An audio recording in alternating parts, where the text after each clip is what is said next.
حضرت عبداللہ بن عباس رضی اللہ عنہ کہتے ہیں کہ حضور اقدس صلی اللہ علیہ وآلہ وسلم کے وصال کے بعد میں نے ایک انصاری سے کہا کہ حضور صلی اللہ علیہ وآلہ وسلم کا تو وصال ہو گیا، ابھی تک صحابہ کرام رضی اللہ عنہم کی بڑی جماعت موجود ہے، آؤ ان سے پوچھ کر مسائل یاد کریں۔ ان انصاری نے کہا کہ کیا ان صحابہ کرام کی جماعت کے ہوتے ہوئے بھی لوگ تم سے مسئلہ پوچھنے آئیں گے؟ صحابہ کی بہت بڑی جماعت موجود ہے۔ غرض ان صاحب نے تو ہمت کی نہیں، میں مسائل کے پیچھے پڑ گیا، اور جن صاحب کے متعلق بھی مجھے علم ہوتا کہ فلاں حدیث انہوں نے حضور صلی اللہ علیہ وآلہ وسلم سے سنی ہے، ان کے پاس جاتا اور تحقیق کرتا۔ مجھے مسائل کا بڑا ذخیرہ انصار سے ملا۔ بعض لوگوں کے پاس جاتا اور معلوم ہوتا کہ وہ سو رہے ہیں تو اپنی چادر وہیں چوکھٹ پر رکھ کر انتظار میں بیٹھ جاتا۔ گو ہوا سے منہ پر اور بدن پر مٹی بھی پڑتی رہتی تھی، مگر میں وہیں بیٹھا رہتا۔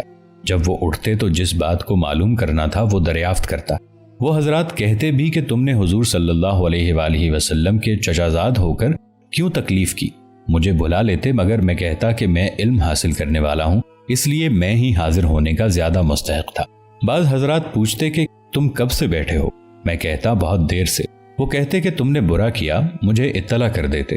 میں کہتا کہ میرا دل نہ چاہا کہ تم میری وجہ سے اپنی ضروریات سے فارغ ہونے سے پہلے آؤ۔ حتیٰ کہ ایک وقت میں یہ نوبت بھی آئی کہ لوگ علم حاصل کرنے کے واسطے میرے پاس جمع ہونے لگے۔ تب ان انصاری صاحب کو بھی خلق ہوا، کہنے لگے کہ یہ لڑکا ہم سے زیادہ ہوشیار تھا۔ ناظرین، یہی چیز تھی جس نے حضرت عبداللہ بن عباس رضی اللہ عنہ کو اپنے وقت میں بحر العلم کا لقب دلوایا۔ جب ان کا وصال ہوا تو طائف میں تھے۔ حضرت علی رضی اللہ عنہ کے صاحبزادے محمد رضی اللہ عنہ نے جنازے کی نماز پڑھائی اور فرمایا کہ اس امت کا امام ربانی آج رخصت ہوا۔ حضرت عبداللہ بن عمر رضی اللہ عنہ کہتے ہیں کہ ابن عباس رضی اللہ عنہ آیتوں کے شان نزول جاننے میں سب سے ممتاز ہیں۔ حضرت عمر رضی اللہ عنہ ان کو علماء کی ممتاز صف میں جگہ دیتے تھے۔ یہ سب اس جانفشانی کا ثمرہ تھا، ورنہ اگر یہ صاحبزادگی کے زوم میں رہتے تو یہ مراتب کیسے حاصل ہوتے؟ خود آقائے نامدار نبی کریم صلی اللہ علیہ وآلہ وسلم کا ارشاد ہے کہ جس سے علم حاصل کرو ان کے ساتھ تواضع سے پیش آؤ۔ بخاری میں مجاہد رحمۃ اللہ علیہ سے نقل کیا ہے کہ جو شخص پڑھنے میں حیا کرے یا تکبر کرے وہ علم حاصل نہیں کر سکتا۔ حضرت علی کرم اللہ وجہہ کا ارشاد ہے کہ جس شخص نے مجھ کو ایک حرف بھی پڑھا دیا میں اس کا غلام ہوں، خواہ وہ مجھے آزاد کر دے یا بیچ دے۔ یحییٰ بن کثیر رحمہ اللہ کہتے ہیں کہ علم تن پروری کے ساتھ حاصل نہیں ہوتا۔ امام شافعی رحمۃ اللہ علیہ کا ارشاد ہے کہ جو شخص علم کو بے دلی اور استغنا کے ساتھ حاصل کرے وہ کامیاب ہو سکتا ہے۔ مغیرہ رحمۃ اللہ علیہ کہتے ہیں کہ ہم اپنے استاد ابراہیم رحمۃ اللہ علیہ سے ایسے ڈرتے تھے جیسا کہ بادشاہ سے ڈرا کرتے ہیں۔ یحییٰ بن معین رحمۃ اللہ علیہ بہت بڑے محدث ہیں۔ امام بخاری رحمۃ اللہ علیہ ان کے متعلق کہتے ہیں کہ محدثین کا جتنا احترام وہ کرتے تھے اتنا کسی دوسرے کو کرتے میں نے نہیں دیکھا۔ امام ابو یوسف رحمہ اللہ علیہ کہتے ہیں کہ میں نے بزرگوں سے سنا ہے کہ جو استاد کی قدر نہیں کرتا وہ کامیاب نہیں ہوتا۔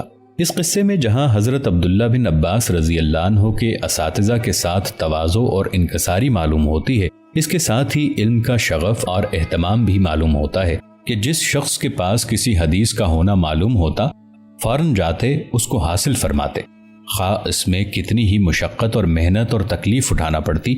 اور حق یہ ہے کہ بے محنت اور مشقت کے علم تو درکنار معمولی سی چیز بھی حاصل نہیں ہوتی، اور یہ ضرب المثل ہے کہ جو شخص بلند مرتبوں کا طالب ہوگا راتوں کو جاگے گا۔ حارث بن یزید رضی اللہ عنہ، ابن شبرمہ رضی اللہ عنہ، قیقاع رضی اللہ عنہ، مغیرہ، چاروں حضرات عشاء کی نماز کے بعد علمی بحث شروع کرتے، صبح کی اذان تک ایک بھی جدا نہ ہوتا۔ لیث رضی اللہ عنہ بن سعد کہتے ہیں کہ امام زہری رحمہ اللہ علیہ عشاء کے بعد باوضو بیٹھ کر حدیث کا سلسلہ شروع فرماتے تو صبح کر دیتے۔ اللہ رب العزت ہمیں عمل کی توفیق عطا فرمائے۔ دراوردی رحمۃ اللہ علیہ کہتے ہیں کہ امام ابو حنیفہ رضی اللہ عنہ اور امام مالک رضی اللہ عنہ کو میں نے دیکھا کہ مسجد نبوی میں عشاء کے بعد سے ایک مسئلے میں بحث شروع فرماتے، اور وہ بھی اس طرح کہ نہ کوئی تان تشنی ہوتی نہ تغلیظ، اور اسی حالت میں صبح ہو جاتی اور اسی جگہ صبح کی نماز پڑھتے۔ ابن فرات بغدادی رحمہ اللہ علیہ ایک محدث ہیں۔ جب انتقال ہوا تو 18 صندوق کتابوں کے چھوڑے، جن میں سے اکثر خود اپنے قلم کی لکھی ہوئی تھیں، اور کمال یہ ہے کہ محدثین کے نزدیک صحت نقل اور عمدگی ضبط کے اعتبار سے ان کا لکھا ہوا حجت بھی ہے۔ ابن جوزی رحمہ اللہ علیہ مشہور محدث ہیں۔ 3 سال کی عمر میں باپ نے مفارقت کی، یتیمی کی حالت میں پرورش پائی، لیکن محنت کی حالت یہ تھی کہ جمعے کی نماز کے علاوہ گھر سے دور نہیں جاتے تھے۔ ایک مرتبہ ممبر پر کہا کہ میں نے اپنی ان انگلیوں سے 2000 جلدیں لکھی ہیں، 250 سے زیادہ خود ان کی اپنی تصانیفیں۔ کہتے ہیں کہ کوئی وقت ضائع نہیں جاتا تھا، 4 جز روزانہ لکھنے کا معمول تھا۔ درس کا یہ عالم تھا کہ مجلس میں بعض مرتبہ 1 لاکھ سے زیادہ شاگردوں کا اندازہ کیا گیا۔ امراء، وزراء، سلاطین تک مجلس درس میں حاضر ہوتے تھے۔ ابن جوزی رحمہ اللہ علیہ خود کہتے ہیں کہ 1 لاکھ آدمی مجھ سے بیعت ہوئے اور 20,000 میرے ہاتھ پر مسلمان ہوئے ہیں۔ اس سب کے باوجود شیعوں کا زور تھا، اس وجہ سے تکلیفیں بھی اٹھانا پڑی۔ احادیث لکھنے کے وقت میں قلموں کا تراشا جمع کرتے رہتے تھے۔ مرتے وقت وصیت کی تھی کہ میرے نہانے کا پانی اسی سے گرم کیا جائے۔ کہتے ہیں کہ صرف غسل میت کے پانی کے گرم کرنے کے لیے کافی نہ تھا، بلکہ گرم کرنے کے بعد بھی بچ گیا تھا۔ یحییٰ بن معین رحمہ اللہ علیہ حدیث کے مشہور استاد ہیں۔ کہتے ہیں کہ میں نے اپنے ہاتھوں سے 10 لاکھ حدیثیں لکھی ہیں۔ ابن جریر رحمہ اللہ علیہ طبری مشہور مورخ ہیں۔ صحابہ رضی اللہ عنہم اور تابعین رحمہ اللہ علیہ کے احوال کے ماہر 40 سال تک ہمیشہ 40 ورق روزانہ لکھنے کا معمول تھا۔ ان کے انتقال پر شاگردوں نے روزانہ کی لکھائی کا حساب لگایا تو بلوغ کے بعد سے مرنے تک 14 ورق روزانہ کا اوسط نکلا۔ ان کی تاریخ مشہور ہے، عام طور سے ملتی ہے۔ جب اس کی تصنیف کا ارادہ ظاہر کیا تو لوگوں سے پوچھا کہ تمام عالم کی تاریخ سے تو تم لوگ بہت خوش ہوگے۔ لوگوں نے پوچھا کہ اندازاً کتنی بڑی ہوگی؟ کہنے لگے کہ تقریباً 20,000 ورق پر آئے گی۔ لوگوں نے کہا کہ اس کے پورا کرنے سے پہلے عمریں فنا ہو جائیں گی۔ کہنے لگے کہ انا للہ، ہمتیں پست ہو گئیں۔ اس کے بعد مختصر کیا اور تقریباً 3,000 ورق پر لکھی۔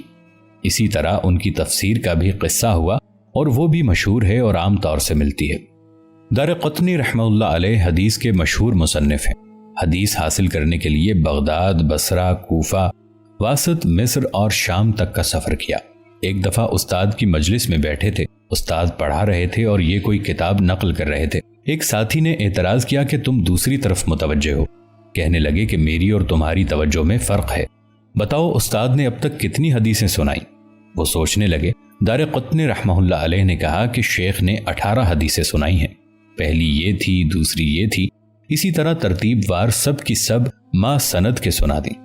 حافظ اسرم رحمہ اللہ علیہ ایک محدث ہیں، احادیث کے یاد کرنے میں بڑے مشاق تھے۔ ایک مرتبہ حج کو تشریف لے گئے، وہاں خراسان کے 2 بڑے استاد حدیث آئے ہوئے تھے اور حرم شریف میں دونوں علیحدہ علیحدہ درس دے رہے تھے۔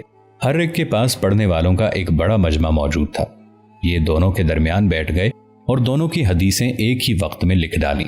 عبداللہ بن مبارک رحمہ اللہ علیہ مشہور محدث ہیں، حدیث حاصل کرنے میں ان کی محنتیں مشہور ہیں۔ خود کہتے ہیں کہ میں نے 4000 استاذوں میں سے حدیث حاصل کی ہے۔ علی بن الحسن رحمہ اللہ علیہ کہتے ہیں کہ ایک رات سخت سردی تھی، میں اور ابن مبارک رحمہ اللہ علیہ مسجد سے عشاء کے بعد نکلے۔ دروازے پر ایک حدیث میں گفتگو شروع ہو گئی، میں بھی کچھ کہتا رہا، وہ بھی فرماتے رہے۔ وہیں کھڑے کھڑے صبح کی اذان ہو گئی۔ حمیدی رحمہ اللہ علیہ ایک مشہور محدث ہیں جنہوں نے بخاری رحمہ اللہ علیہ اور مسلم رحمہ اللہ علیہ کی احادیث کو ایک جگہ جمع بھی کیا ہے۔ رات بھر لکھتے تھے اور گرمی کے موسم میں جب گرمی بہت ستاتی تھی تو ایک لگن میں پانی بھر لیتے اور اس میں بیٹھ کر لکھتے۔ سب سے الگ رہتے تھے، وہ شاعر بھی تھے۔